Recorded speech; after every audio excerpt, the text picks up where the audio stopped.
كيفاش تنجم تقري لغات والا قرآن من تونس وتخلص بالدينار؟ هذا السؤال سألته لي برشا مرات في الكومنتات، وفي الفيديو هذه باش نجاوب عليه. اولا اذا كان انت باش تخدم تقري لغات من دارك اونلاين والا تقري قرآن، هذا يتسمى خدمة فريلانس. هذاك علاش قبل ما تبدا تخدم وقبل ما نحكيو انك تبدا تخدم اون ليني، اهم حاجه انك تحل باتونت نتاع فريلانس. الإتاب الثانية اللي انت يلزمك تعملها، اللي انت تحل كونت كونفرتيبل للدينار. علاش؟ خاطر مثلا لي كونت اللي تقري عليهم اون ليني، لي سيت اللي تقري عليهم اون ليني يخدموا يخلصوا بالدولار. كريزيدون في تونس ما عندكش الحق انك تحل كونت دو فيزا، هذاك علاش لازمك تحل كونت بي بي ار، كونت كونفرتيبل للدينار، باش الفلوس اللي تجيك بالدولار تتحول اوتوماتيكمون للدينار. الإتاب الثالثة اللي انت تحل كونت بيونير وتربط الكونت بيونير متاعك بالكونت كونفرتيبل بالدينار.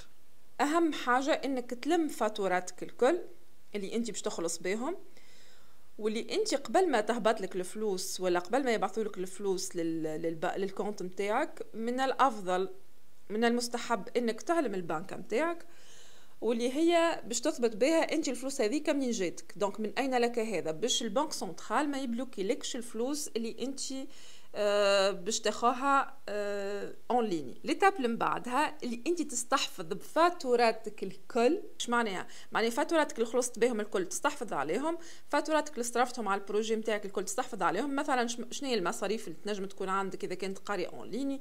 تنجم تاخذ بي سي، تنجم تاخذ كاسك، تنجم تاخذ كرسي. هذوما الحاجات اللي تنجم تكون في المصاريف نتاعك اذا كان انت تحب تخدم فريلانس وتقاري اون ليني.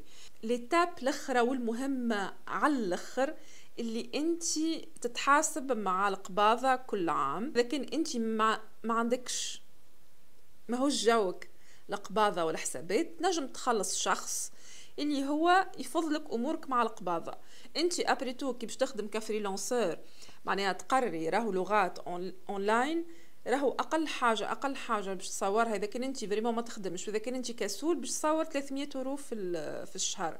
دونك اذا كان انت باش تخلص شكون باش يتفهم لك مع القباضه ويركح لك امورك مع القباضه، تسمح كيف فارغ سافو لا بين معناها. بون كوراج للناس الكل، واذا كان عندكم اسئله اخرين قولوا لي في الكومنتير باش نجاوب عليهم في الفيديو الجاي. بون كوراج وربي يوفقكم.